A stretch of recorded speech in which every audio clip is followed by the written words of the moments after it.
BJP ने अपनी चुनावी रणनीति में बदलाव किया है। चुनावी राज्यों में बीजेपी मुख्यमंत्री का चेहरा घोषित किए बिना ही चुनाव लड़ने की प्लानिंग में नजर आती है।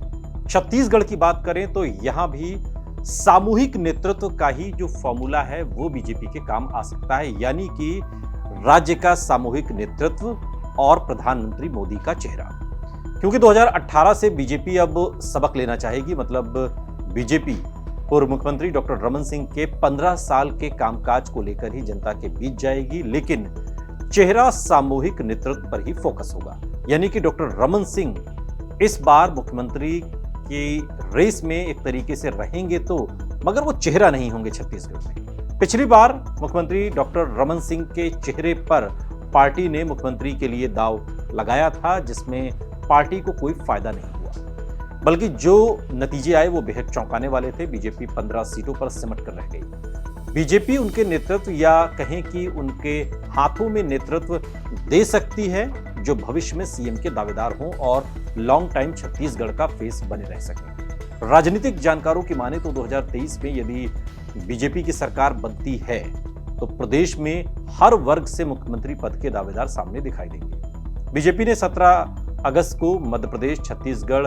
मिलाकर 60 दावेदारों की एक सूची जारी कर सबको चौंका दिया। इस सूची में छत्तीसगढ़ के 21 दावेदारों के नामों की घोषणा हुई और 21 नामों में 2 नाम सबसे ज्यादा चर्चा में रहे। पहला नाम विजय बघेल का, जो दुर्ग से सांसद हैं, और दूसरा नाम है रामविचार नेताम, जो कि पूर्व राज्यसभा सदस्य और पूर्व मंत्री भी रह चुके हैं। बीजेपी ने इन 2 चेहरों को मैदान में उतारकर एक बड़ा संकेत दिया है कि बीजेपी 2023 के चुनाव में कोई सीएम का फेस नहीं रखेगी, यानी कि कई चेहरे होंगे जो सीएम के दावेदार बन सकते हैं। ये बात राजस्थान को लेकर भी कही जा रही है, मध्य प्रदेश में भी इसी रणनीति के तहत काम हो रहा है, लेकिन छत्तीसगढ़ में ये बात खुलकर कही जा रही है। बीजेपी ने पाटन से विजय बघेल को मैदान में उतारकर कांग्रेस के मास्टर स्ट्रोक को कैच आउट करने के लिए फील्डिंग की है। यानी कि छत्तीसगढ़ के मुख्यमंत्री जो कि कुर्मी समाज से आते हैं, जो ओबीसी कैटेगरी में है,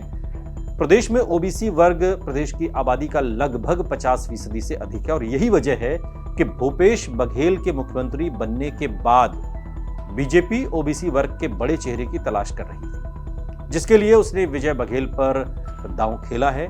विजय बघेल के बारे में आपको बता दें कि वो 2019 में दुर्ग लोकसभा सीट से चुनाव जीतकर सांसद बने थे।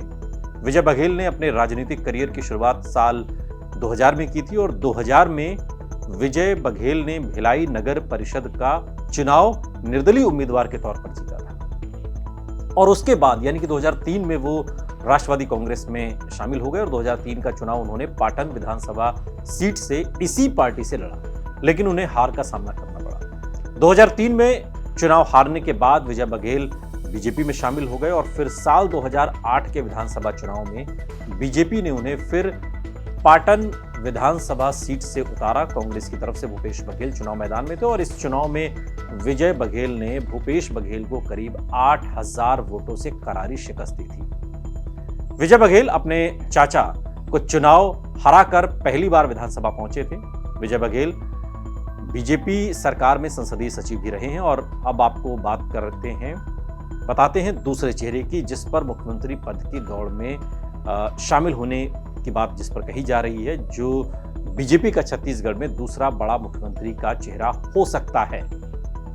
दूसरे बड़े समुदाय से आते हैं और रामविचार नेताम, चूंकि एसटी वर्ग से आते हैं और प्रदेश में लगभग ये 30 से 32% है, यानी कि ओबीसी के बाद जो दूसरा सबसे ज्यादा आबादी वाला जो समाज है उससे आते हैं। एसटी वर्ग की आबादी 30 से 32% छत्तीसगढ़ में, और बीजेपी ने इन्हें सरगुजा संभाग के रामानुजगंज सीट से उम्मीदवार बनाया है। रामविचार नेताम रमन सिंह सरकार में मंत्री रह चुके हैं। सरगुजा जिले के दूरस्थ क्षेत्र सनावल में जन्मे रामविचार नेताम संभाग मुख्यालय अंबिकापुर के पीजी कॉलेज में छात्र जीवन से ही राजनीति में सक्रिय रहे।